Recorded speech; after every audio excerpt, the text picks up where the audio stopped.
So based on what we saw on Raw, let me ask you this. They made this whole stipulation that Solo lost, which he did. He had to join the Bloodline. Can they enforce that? I don't know. That's a good question. No, we're going to dip. Because it didn't look like it went too well. I don't know. I think I know someone who fumbled, but I think we'll have to get into that perhaps maybe at a later time. Well, we're going to definitely dive into that. Oh, yeah, we definitely got to dive into that. So, hey, in case you didn't know or you're new here, we are Ringside Right Now, the channel where we talk about what we think about wrestling. Of course, you know I'm with the crew as always, Clint and Curtis. And before we get started, be sure to like, share, subscribe, hit that notification bell, leave a comment below. You know, we've been putting some shorts out there. I've been seeing the comments. We appreciate y'all. Saluting for the comments and everything. So to get started, fellas, anything interesting happened past couple of nights? A little something. Let's see. You want to talk about Monday? You want to talk about Friday? Let's go ahead. You know, since it's still fresh in our mind, let's go ahead and do Monday. As a matter of fact, let me go ahead and pull out my popcorn because that was absolute cinema. Oh, yes. Yeah. As far as that whole delivery, I can think about somebody who may have fumbled that whole thing. And y'all already know how it goes. 10 letters, 3 words. Ugh, punk ass Jay. Punk ass Jay. You know it. Well, not based on that promo backstage. He said, "Who's the punk now?" So that's true. That is true. I mean, let's put it like this though. The whole thing has been cinema from last night was cinema from the time that they came out the locker room gloating to the very end of the show. It was beautiful. And I'm not even going to get into the restaurant because the restaurant was great. Lyra and Saul had an amazing match, but I want to get into the strictly Bloodline. Like I said, I don't think they're going to be able to enforce the stipulation. It's not like Tribal Combat with Jacob where he was bound by, their traditions to join. Solo is basically saying, screw the family, I'm going to do what I want. I mean, it looked like he was going to legit, fall in line because he felt like he was forced to until LA Knight came and make the save. And, I like the whole, thank you, man, I owe you, the back and forth out, as they were getting at the end, rolling the credits. Makes you wonder, and I asked this question last week, and I got asked again, are the Bloodline faces or heels? It's like it switches every week. What I'm hearing internally, Roman Reigns is a heel, so I'm guessing the Bloodline would be heels. Well, he's not getting popped like a heel. That's for damn I think sure. it depends on the promo. It depends on the promo. If it's anything not dealing with Solo, it's come off more as a face. But when it comes to dealing with Solo, it becomes more heelish.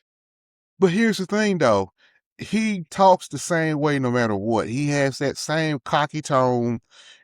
I'm noticing a lot of the Rock in him. I notice that smell in the air, a lot. But it's that same cockiness, whether he's a face or a heel, whether he's talking about Punk or Solo or whoever, it's that same kind of cockiness, like, hey, I'm the one in charge.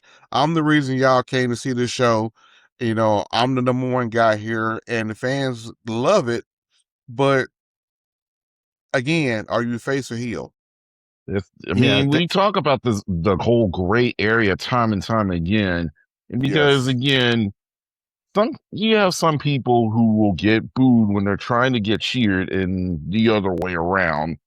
And plus, one thing you can't overstate is that Roman and how he's been at very least respected among the reactions that he's gotten over the years. You're going from that from the big dog who won his first Royal Rumble. You went from getting booed out of that building to everybody's just coming out in droves to cheer him, not even caring on what he's doing or what he does or who he does it to.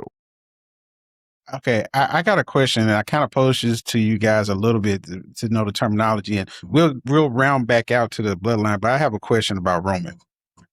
Do you think us as the fans, marks, whatever you want to call us, we're suffering from Stockholm syndrome with Roman because of the fact that that is a very good question. Because think about it, for what, at least a good 3-4 years after he broke away from the Shield, he was forced down his throat, forced down, pause, that, Thank you for the you pause. said what you said. I said what I said. I mean, but he was forced upon us as far as accepting him as being this champion, accepting. And finally, it just got to a point that maybe they did it so much that we finally accepted it. You know what I'm saying? And so that's why I wonder if does this feel kind of more like for some reason, this hit me. It's like, are we in the middle of a Stockholm Syndrome type situation? And for those who don't know what Stockholm Syndrome is, that's basically when, say, like you're being held hostage or captive by someone, and eventually at some point you start looking to your captives as your comfort. Basically, instead of fearing them, that you start to want to protect them, you go for them for comfort and safety. So, in the wrestling sense, that would be the equivalent of accepting him and whatever character they are at that point, even though we initially booed him from the jump, like we didn't want to accept him. So, and that kind of leads into the promo that LA Knight cut, even though it was something similar he said to Seth, as far as, you wish you could beat me, in the sense that anything that LA Knight has done since he's been up at the main roster has been very organic. It hasn't been forced upon the fans. The fans chose how they felt about LA Knight, whereas Roman has been forced upon us to accept him a certain way. So what do you guys think? So I'm going to say no. And the reason being is this.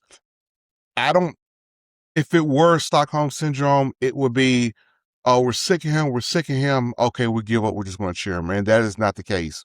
The reason that Roman is getting cheered now is because and I keep comparing to The Rock, but he went through that Rock phase. First off, he left for a while because, COVID was going on and, he's, the immune system issues and whatnot.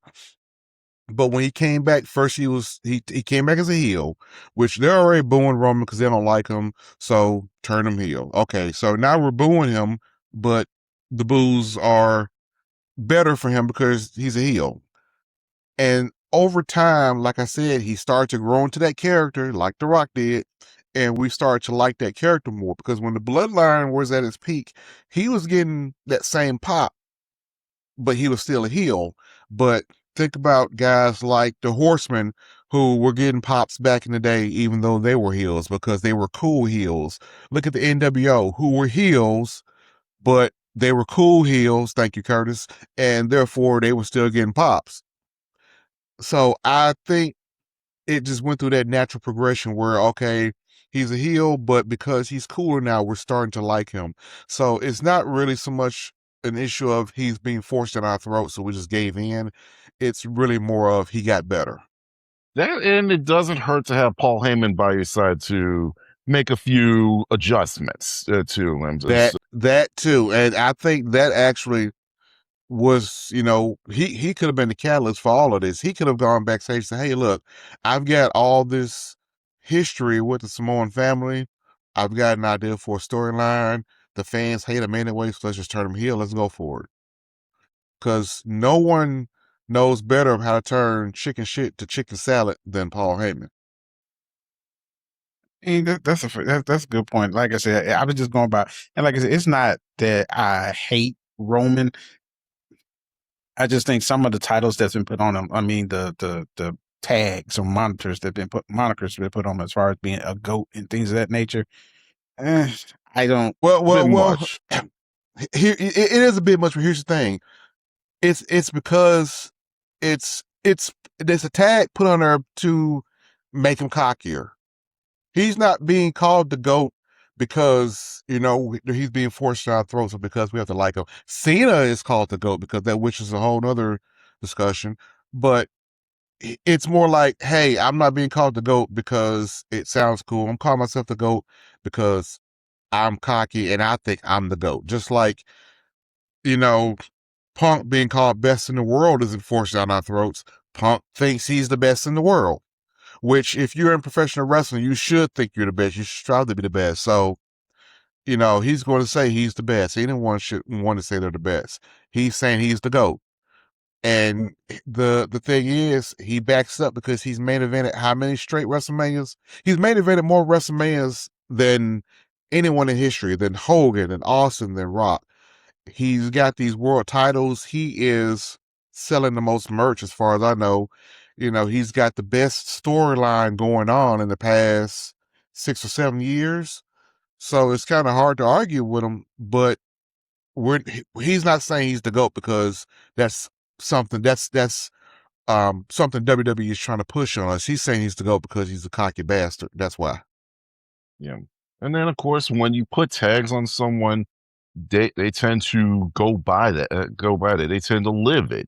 And Roman has backed it up. To your point, Clinton. Exactly. I mean, people are going to shell out their hard-earned money, whether they want to see him do his thing or whether they want to see him get the crap beat out of him.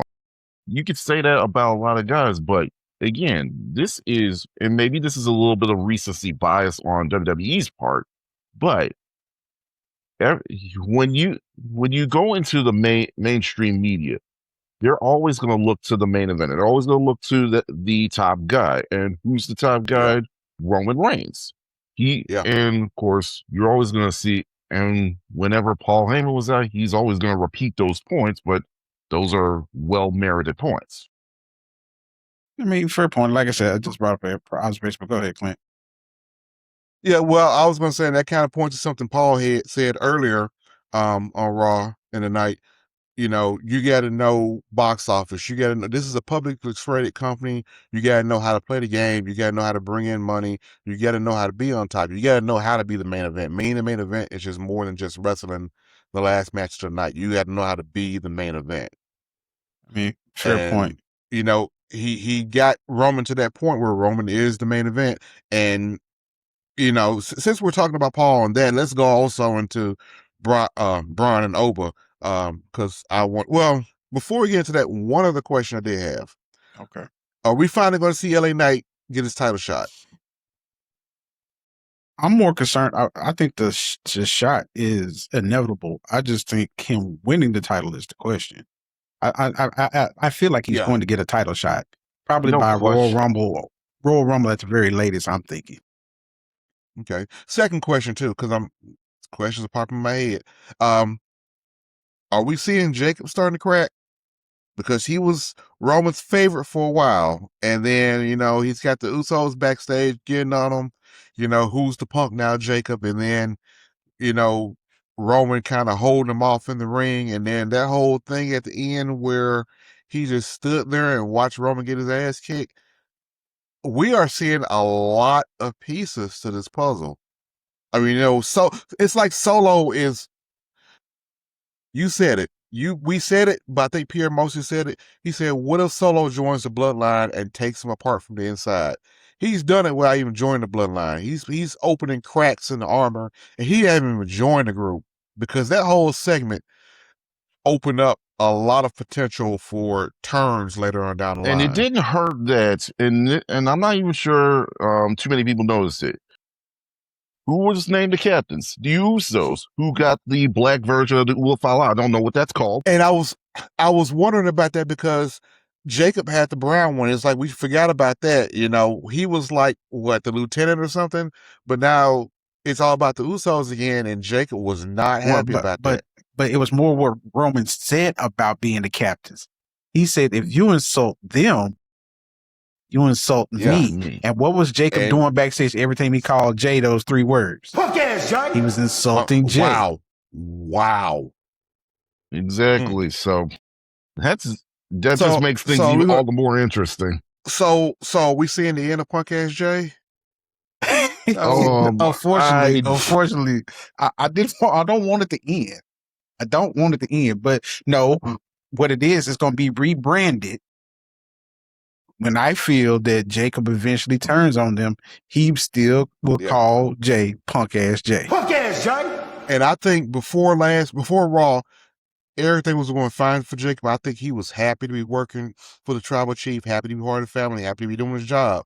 I think that kind of brought some animosity back up. So my old prediction about War Games is falling apart. I think all of ours is at this point. Yeah. But you know what, though? I'm having fun watching. Hey, chaos is a great thing, right? Yes, it is. But I mean, check that's this like out, though. it's Go like in the ahead. world of college football. You won't want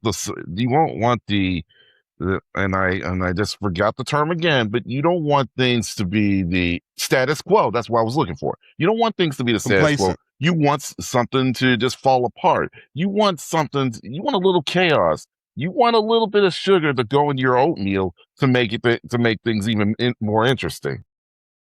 Well, and that may be why Yeah. the bloodline aren't set faces or heels, because it's so chaotic. You know, it's not a set, okay, here's your good guy, here's your bad guy, and here's your story. It's just all over the place. What And maybe I was going to say that, to your point about LA Knight getting the title match, they in our War Games thing, maybe they may have a War Games match that if LA Knight's team wins, he gets a title shot. that, you know what, and that would break up the monotony of all the War Games matches, because it doesn't seem like, especially lately, there's really been any consequence or anything on the line. That would you know, make us more interested.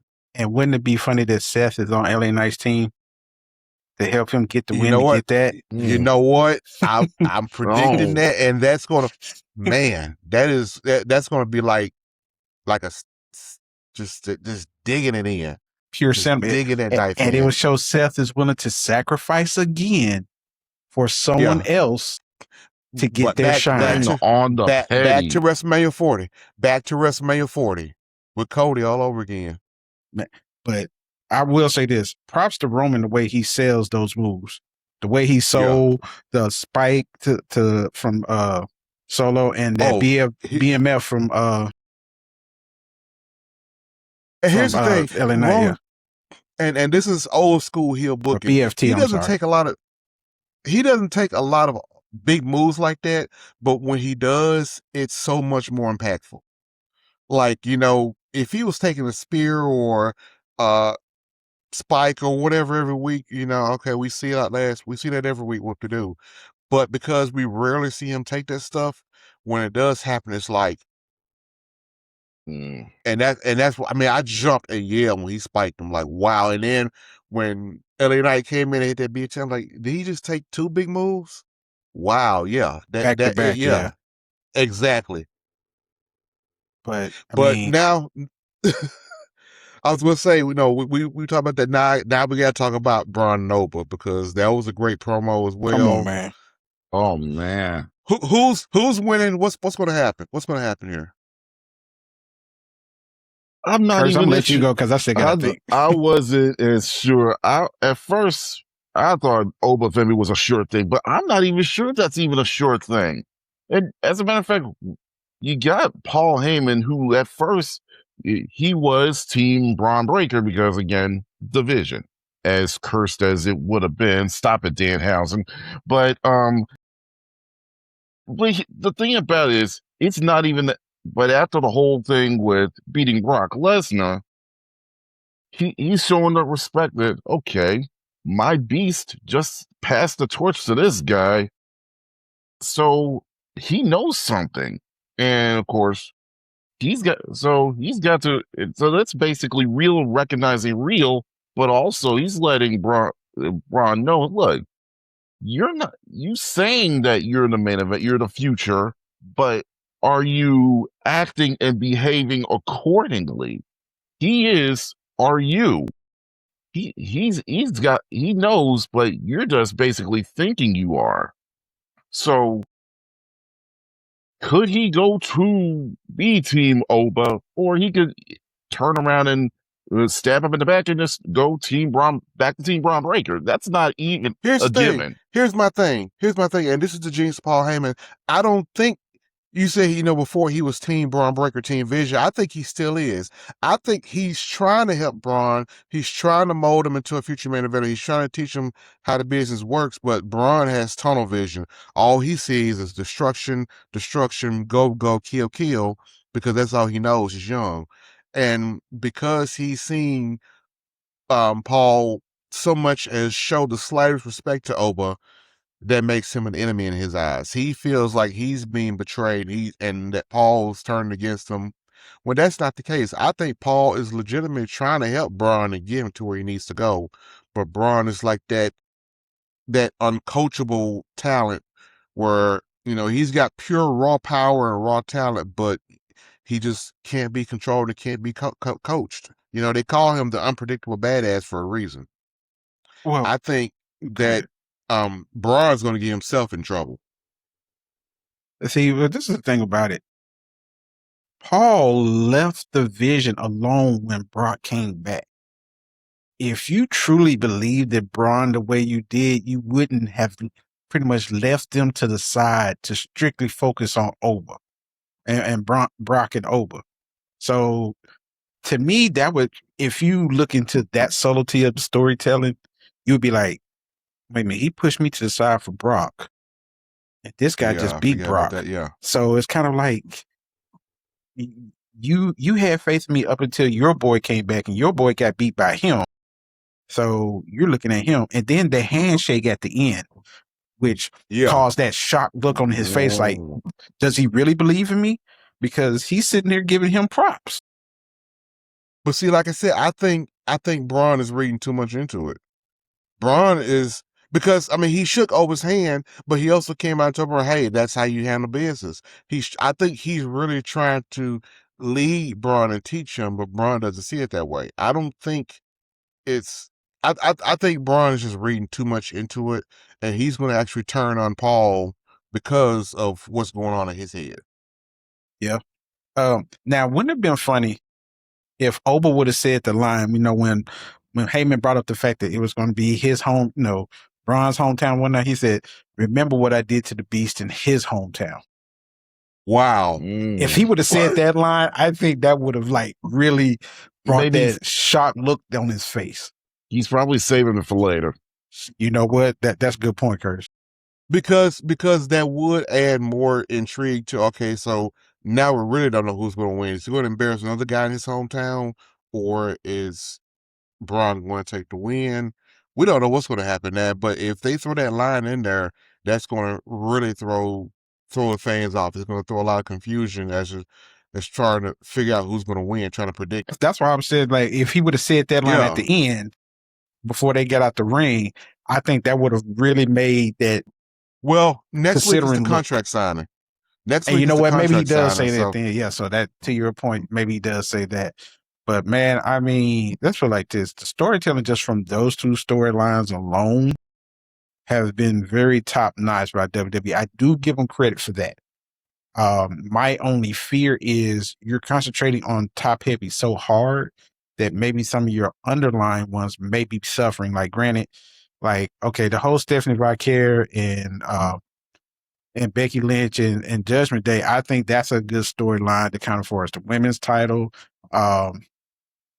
You could be doing more with Chad Gable. I do like what they're doing with the. They could do a lot more with Chad Gable. Exactly. Yeah. Granted, that match with Rey Mysterio was so good.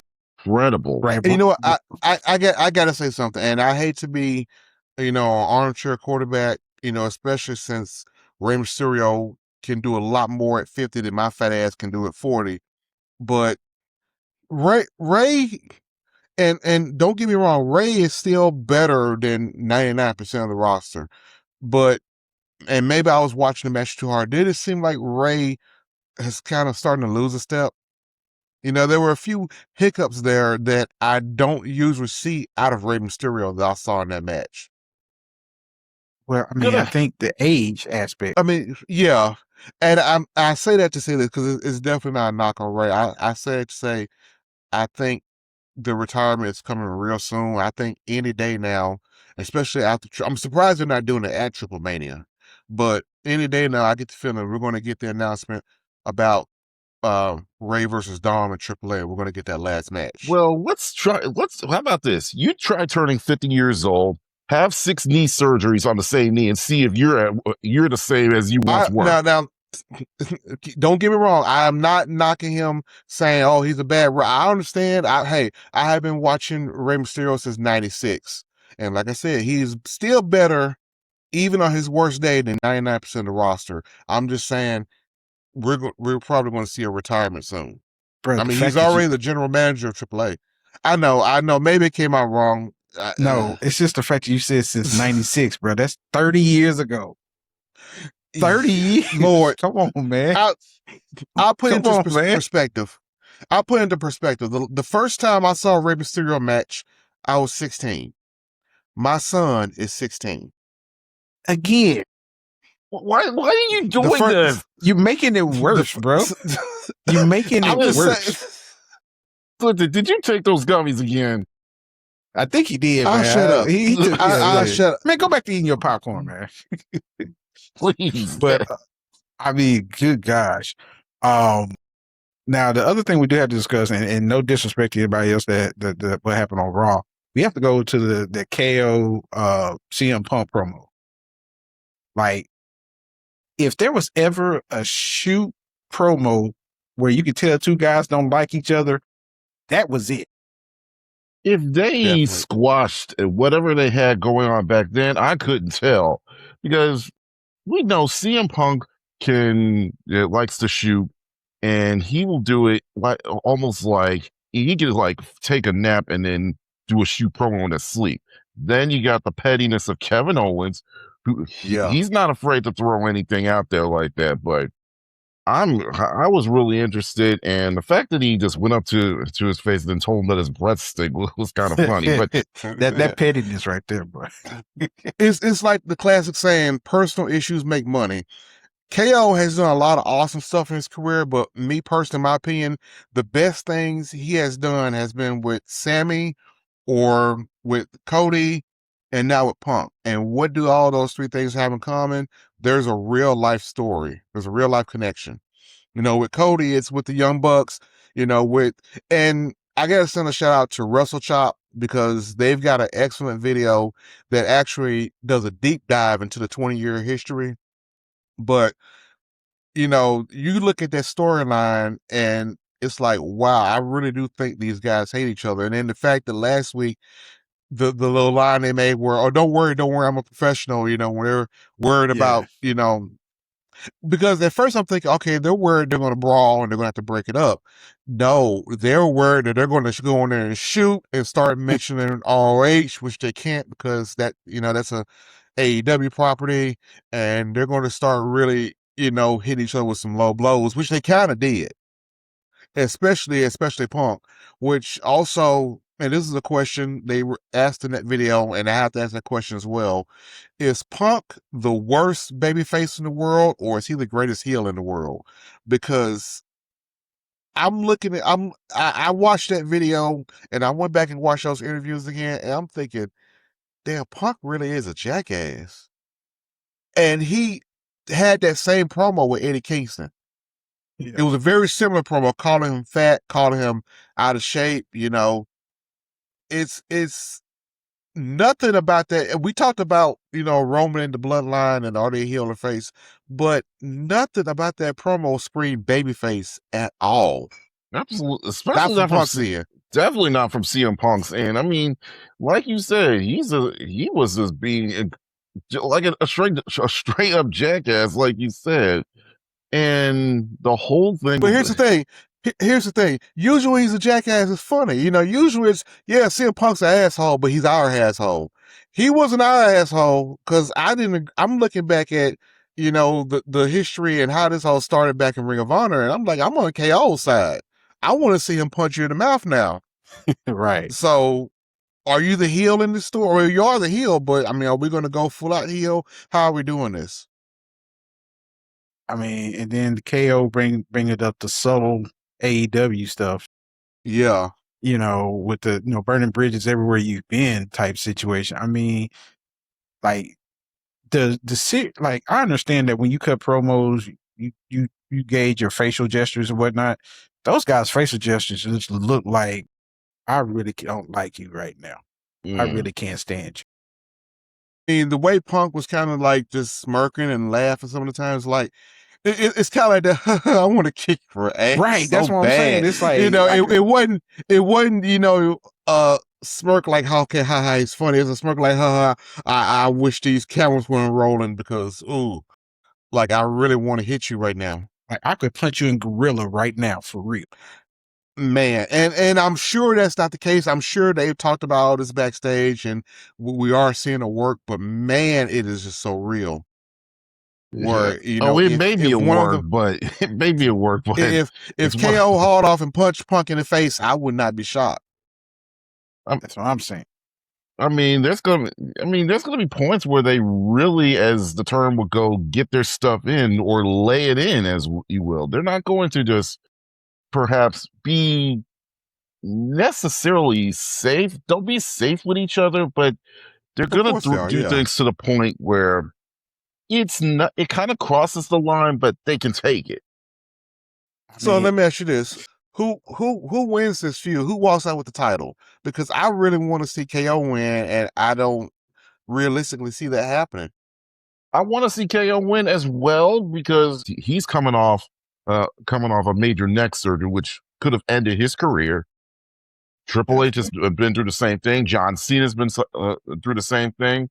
So you're going to have that hanging over him. And who's to say that CM Punk won't attack that before they eventually get going? So when you say attack it, do you mean physically or do you mean verbally? Because I don't think they even need to introduce it. I say both. Because I would be surprised if he didn't at least do it verbally. That would be like watching a Miami Hurricanes versus Florida State Seminoles game and not expecting them to start throwing punches. Well, KO kind of alluded to the injury himself, so that almost takes away the sting verbally. But to your point, physically, I think there will be some things that Punk does, like the Anaconda Vice grip and there's things like that will put pressure on the neck, quote unquote. I think there'll be things like that, but I think there might be a couple of things that happen in the match where you might see some potatoes and some receipts. So here's what I say. Promo wise and in the build up, they don't need to mention his neck at all anymore because it takes away from the real, it takes away from everything else. You got enough story there to where their feud is going to draw based on that alone. Like I said, I already want to see him punch him in the face. Now, once that match starts and that bell rings, then you're looking at a different story. You're looking at in-ring storytelling. So then you're going to go out to the neck and, I don't know what KO can go after. He's just going to have to go in and fight Owens fight. But I can see that being part of the match where he does go after the neck, and that does play a part of it. But it doesn't need to be a part of promos. The promos right now is, hey, I don't like you because you're an asshole. Hey, I think you're a fat slob, and I don't think you're on my level. That's a feud right there. Basically. That's going to sell me. If they were fighting, if we were still in the era of $50 pay-per-views, I would order whatever pay-per-view they're going to fight on. See, speaking of that, do you think it is a disservice that you're putting this on SmackDown and maybe saving it for Saturday night's main event, which is the next week, or Sunday night's main event? Wait. The title matches on SmackDown? Yes. Oh, hell no. What is this, Hogan versus Goldberg? Why are they doing that? That's exactly what I was thinking. Wait. Cody versus Gunther was on SmackDown, and we saw how that ended. But that was the first title. That wasn't the first match between those two. That was kind of more of the rematch, right? Yeah, that was a rematch. It was. That's not the same. What I'm saying is, I think it's going to build. I think something's going to happen on SmackDown that's going to lead to another match, and it's going to make the next match bigger. They have to have a plan for it. You don't give away a match like that, especially a first-time match between those two guys on free TV without there being a plan. See, and that's the thing that kind of makes me nervous, because if they decide to, like, nothing happens up until that, I don't see a title change happening on SmackDown for that title. Like, we know the smaller titles, like the US title and the tag titles, that's something that can change hands on SmackDown. But usually your top title doesn't on a SmackDown usually doesn't change hands, at least not in this modern era, put like that. I don't think it's going to change hands. I don't even think we're going to get a real finish. I think we may get a brawl, dusty finish, or something's going to happen. Going to. You know what? Gesundheit. Not that the feud needs it, but it wouldn't hurt because, he's got history with Sammy too. I'm talking about Punk and KO. But I'm thinking because they did this whole thing with Cody and Randy, somehow I think this was kind of a diversion tactic to get Sammy away from Punk and KO just to kind of away from the main event title. Yeah, just to, at least for that part. Now, side note, that jacket that Cody got with the whole football captain CR and the 4 stars on it. That was a nice jacket. I ain't gonna even lie. That was a nice touch. That's yeah, sweet. Nice touch. And I want to get to Cody in a second. One other thing. So we mentioned Sammy being pulled away from the main event. I kind of mentioned this a while back where they're going to pull Sammy, or at least I predicted they're going to pull Sammy away from the main event for a while, get him with some other storylines, similar to how they did with Cody and Brock after he lost at Mania. Get him with Brock and then get him in some other feuds to kind of pull him away from the main event picture. And then when WrestleMania season starts, put him back in. So is that what we're seeing? Are we going to see them put him back in towards Mania and in Saudi he's the title back? Hold on. Made me think about something. When Sammy won the NXT title for the first time, what happened? KO came. KO showed up. KO happened. And he gave him love at first just to do what? And they turned on him. So what if Sammy decides to return the favor, thinking back to what happened when he first won the title? Tit for tat. But does that happen on SmackDown, or does it happen at a pay-per-view or wherever KO wins the title? If Sammy's not involved with the match. Love that idea. I just don't want to see it happen on SmackDown. I don't want to see a title change on SmackDown. I don't think it's going to happen. Right now, the way things are going with them, they're already putting out like they're not even getting along with each other.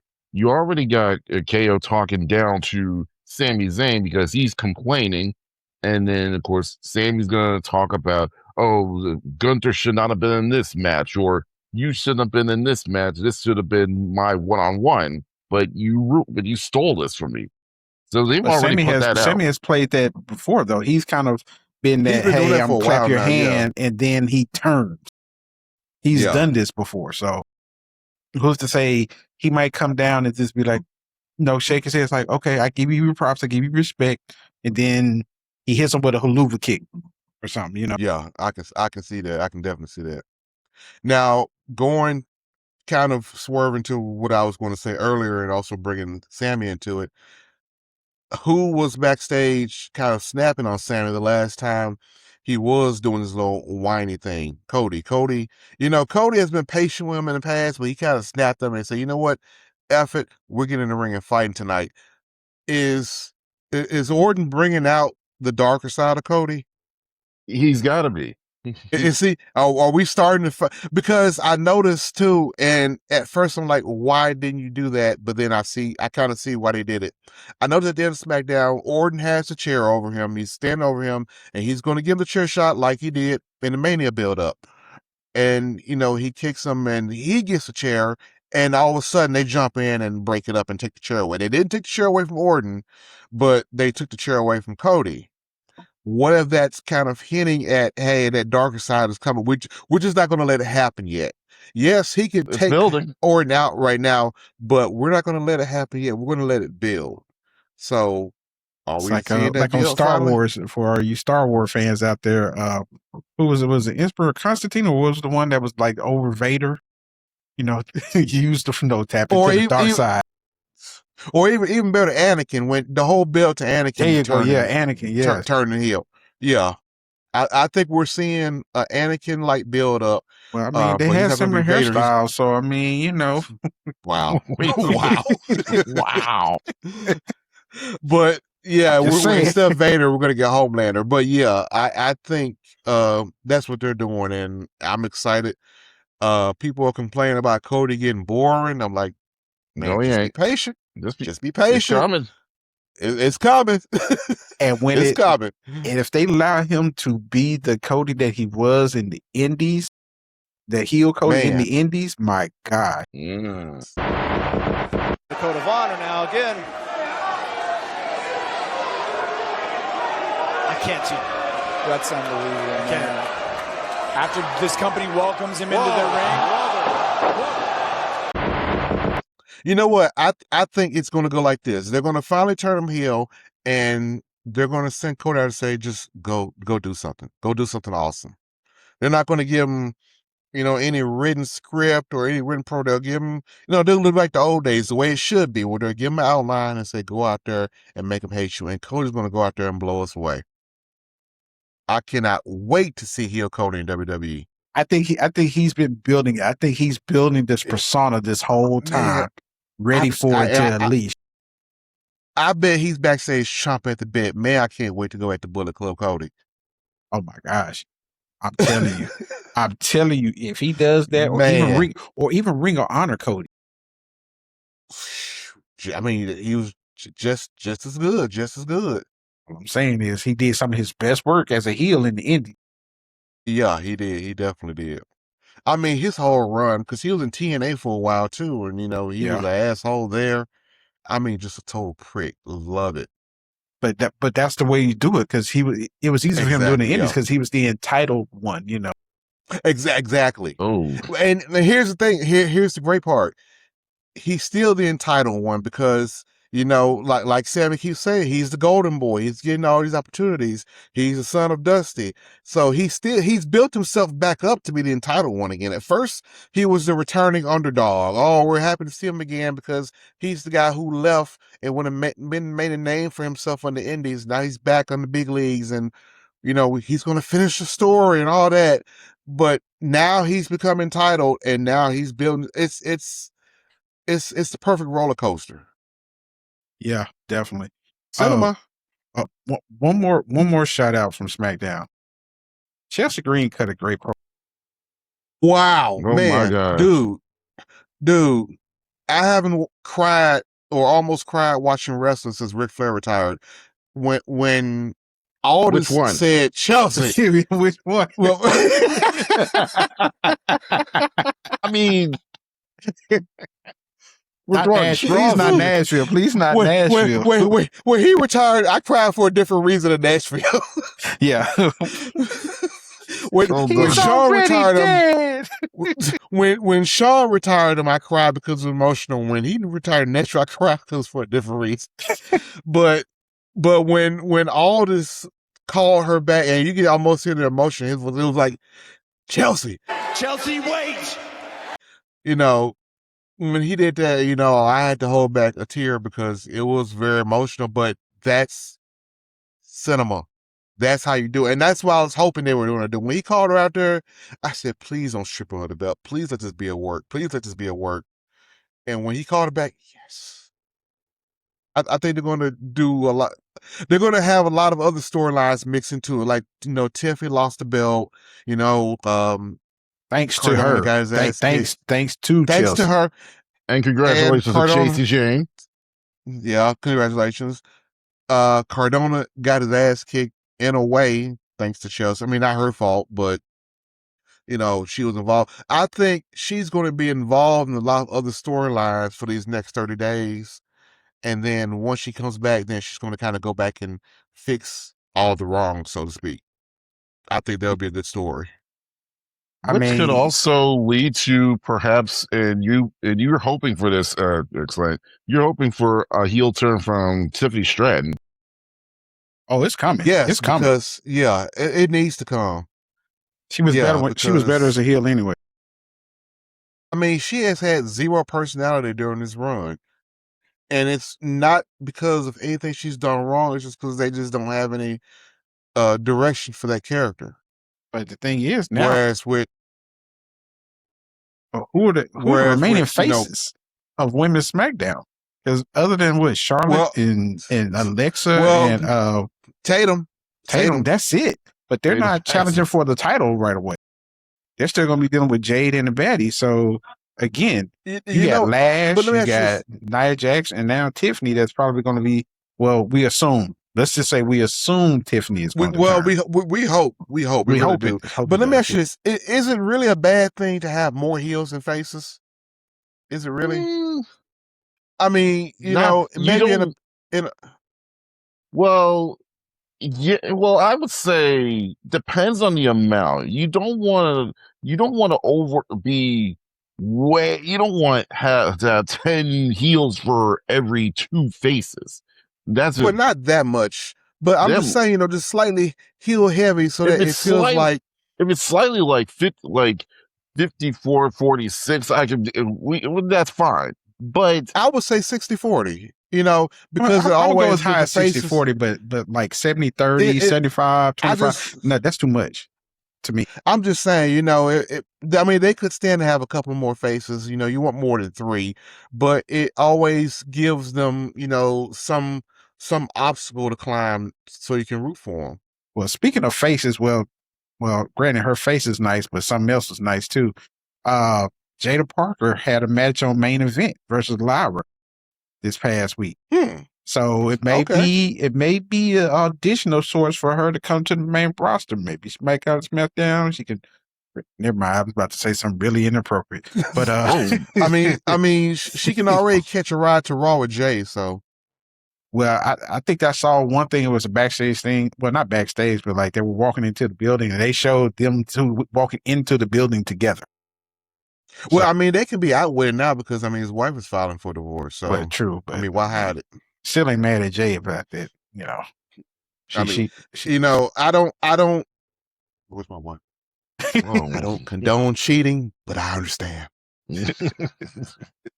Okay, Chris Rock. What? I ain't saying he should cheat it, but I understand. Yeah, exactly. But hey, as a matter of fact, I think if I show my wife a picture of Jada Parker, she'd understand too. Oh, who would? I'm sorry. Like, you know what? I get it. I get it. First of all, show a picture of Jade, show a picture of Bianca, and show a picture of Jada, Lola Vice. Hey, any of those 4, I'd be like, come on now. You can't be mad at me for that. Sure. Like, you can't be. In the words of the great Booker T. Huffman, you gotta love it. You gotta love it. But you guys tell us, what do you think about what's been going on, Raw? Do you agree? Do you have your own theories about what's going on? Be sure to leave a comment below so we can give y'all a shout out. Because, man, I know we were very critical about what WWE was doing leading up to SummerSlam, but now how things are kind of starting to move forward and seem like things are going in a different direction, it's starting to look a little better. But again, I just don't want them to concentrate. Don't want them to concentrate top heavy storylines. Let's fill out some of the other storylines underneath, because that's what made, you know, we always harken back to the Attitude Era. That's what made the Attitude Era so great. We cared about the storylines all the way down to the light heavyweight titles and people who didn't even compete for titles. We cared about all those storylines in between. I'll take it one step further. That was the difference between WWF and WCW. WWF would use their Rocks and their Austins to build up their Hardys and their Dudley Boys and their Edge and Christian and so forth. Whereas with WCW, it was NWO, NWO, NWO. And when the NWO got stale, they really had no one else to bring you in to want to watch their show. And look who's around now, who isn't. So you gotta draw the fans in with your big stars, with your main event. But you also have to give them a reason to watch your undercard, because when your big guys are gone, who's going to step up? You know, that's why, you know, this whole future of WWE thing with Braun and Oba is so important, with Trick and, you know, with Javon, why it's so important, because if you don't have interest in these guys now, then, you know, Orton's not going to be here forever. We talked about Ray, you know, Cody's not going to be here forever. You know, who's going to someone's got to be here, just like someone had to step up when Cena retired. Cena wasn't around forever. Hell, Triple H doesn't wrestle anymore. Someone's got to take those guys' spots, or you're not going to have a company in 10 years. I'm going to say something that's really strange. Like, and this is to make everybody feel old that's a wrestling fan. You realize there are 2 guys left from the Monday Night Wars that are wrestling currently? So Ray and who else? Jericho. Wow, you know, yeah. And they're like the only, and the fact that they came from WCW, but they're the only 2 left, right? Yes, that are still like actively wrestling. Active. Because I think Dustin is still wrestling, kind of, sort of. And if that's the case, AEW. Yeah, but that would take him back to early WCW days, even before the Monday Night War. And that. So let's go ahead and throw Dustin in. That's 3. But Here's the thing also, keep in mind that there are only 3 guys left from WCW. Like, if for some reason, let's just say for some reason, it's out the blue, just like they brought back ECW. Let's say they decided, hey, we're going to bring back WCW. Who are you going to bring back? There are only 3 guys still wrestling who were from WCW. That is crazy. So that shout out to all 3 of those guys, though. You're talking about 30 person a year, and they're still around. To have that kind of longevity, to have that, hell, to be able to still walk and let alone wrestle. And that's my thing. I'm glad that, you can do all this great stuff. You have this great career, but I'm even happier when I see you at a convention in 5, 10, 15 years and you're not on a walker, you're not in a wheelchair. They got VIP access to the Fountain of Youth somewhere. Man, they doing something. But, Harley Race had a long career, and when I saw him in person, he was in a walker. Mick Foley shortened his career, but he's walking just fine. Which one do you think I'm happier to see? I'm happier to see the guy that can still walk. I'm happy I'm happy that he can walk, But Mick is just missing a lot of teeth. Well, I think he was missing some of those teeth before he even started wrestling. Nah, he had like a slight gap, but as far as teeth loss, yeah, I think maybe New Japan going into WCW, he maybe when he came back as Cactus Jack in WCW, maybe. Because I know he did start off as Jack Foley wrestling. But I'll say this, teeth versus legs. It's fair point. Fair point. I'll put it like this, and I don't think his kids are even young anymore, but we'll just say when he has grandkids, because I don't know how old his kids are, he'll be able to run and play with his grandkids one day. He won't be running. He'll be walking funny. Well, I understand what you're saying. But he'll be walking. Yeah, he'll still be able to move. Walk. Yeah, he'll still be able to walk and be with his kids. So, because I remember for a time there, we would hope Jeff Hardy would still be able to do the same because of some of the crazy bumps he was taking. And I really do. I hope he can. I mean, and shout out to him, for his sobriety. That's great. But I'm hoping he doesn't get hurt. And you just hope he don't die at the rate he's going. Man, what you said right there. But one other thing before we go, because I almost forgot, and it will be a great disservice to not shout out our comments. So I want to throw out a few shout outs. First off to Alexander Hayes X, who says that they really missed an opportunity by not turning Cody heel a year ago. Cody wanted it, the fans wanted it, and there were so many more of us actively engaged. I don't understand why they do the things they do, and you know what? Neither do we. But just hold out hope. Just hang in there, because I think just wait a little bit longer. It's coming. Just a little bit. Edward L. Ashley 3572 says Bayley is 0-15 in her last 15 televised title matches over the past 2 years, which, wow, I did not know that. Yikes. Maybe you can throw out one match and call it no contest. That means at best she's 0-14-1. WWE doesn't want to let Bayley go. What are they going to do when they don't have Nixon to kick around any longer? Nixon being Nixon Newell, Tegan Knox. Basically saying you don't have anyone else to be a jobber, so someone's got a job. Why should it have to be Bayley? Yeah, but Bayley at that point was still trying to put over other wrestlers, so maybe that led to the 0-15 type situation. But true, but you don't have to be a jobber necessarily in the process. There are ways of putting people over without constantly losing. Put someone over, go win a match against your rookie, and then put someone else over. Mix it up. Well, when's the last time that we've ever seen a woman wrestler that was like a peak or a star woman wrestler become a jobber? Like, we've seen male wrestlers do it, but I don't think we've ever seen a female wrestler do it. That is a good question. That is a really good question. Because if you want to count May and Moolah, I guess you can count them of sorts. But come on, those ladies were like in their 70s doing that. That doesn't even that really doesn't count. That doesn't count. That would be like Terry Funk, putting someone over, in his later days. maybe, yeah, God rest his soul, definitely him and his brother, Dory Funk Jr. Maybe Mickey James did it a little bit, but not to the degree that Bailey has done.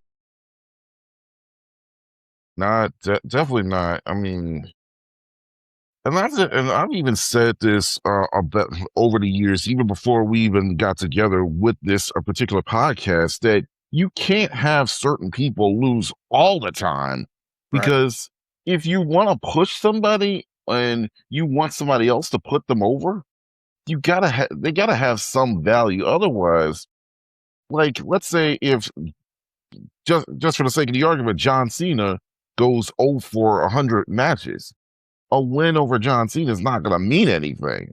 Exactly. Yeah, if he lost every match on that, retirement tour, then it wouldn't matter if you beat him, because he's just giving out victories left and right. So, I mean, there's got to be a better way to book her, or if not, let her go. Like we said last week, let her go. Hey. Oh, yeah. And to the comment about the person, about me wearing my belt and everything, or I have a nice little toy. Well, I mean, dude just jealous because he can't afford one. So, I didn't want to address that, but, haters going to hate, especially, when you have such beautiful belts. Absolutely. And these ain't the plastic ones, and stuff like that. No, these are heavy big boy belts. This is not a toy. Not a toy. They got some mass to them. I know I got a couple myself. I don't have it on here right now, but stay tuned to one of our future episodes. I'll break it out, but I've broken it out in an earlier episode. But you get the idea. Exactly. Hey, we love memorabilia. If you like other sports and you collect jerseys, well, shoot, we collect belts. What you mean? So, in my opinion, belts look cooler. Exactly. Shinier.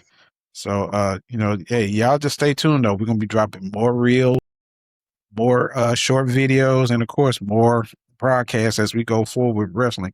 And next week we will definitely be talking about AEW and the upcoming All In. Of course, there's a teaser about a certain group or tag team that may be returning, if you pay attention to the storyline. We'll have to discuss that on a new day, if you will, a new day. Yes, if you will.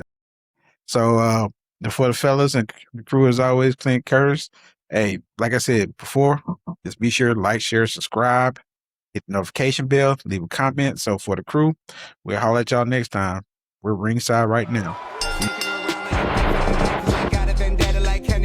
When he's got a V in the chamber, that motherfucker by the gambling Russia will let it out. My vision blurry, it just started raining, so I took the corner and just hit the pedal as hard as I could. Now we leave it to Beaver. What did it chance we get out of line?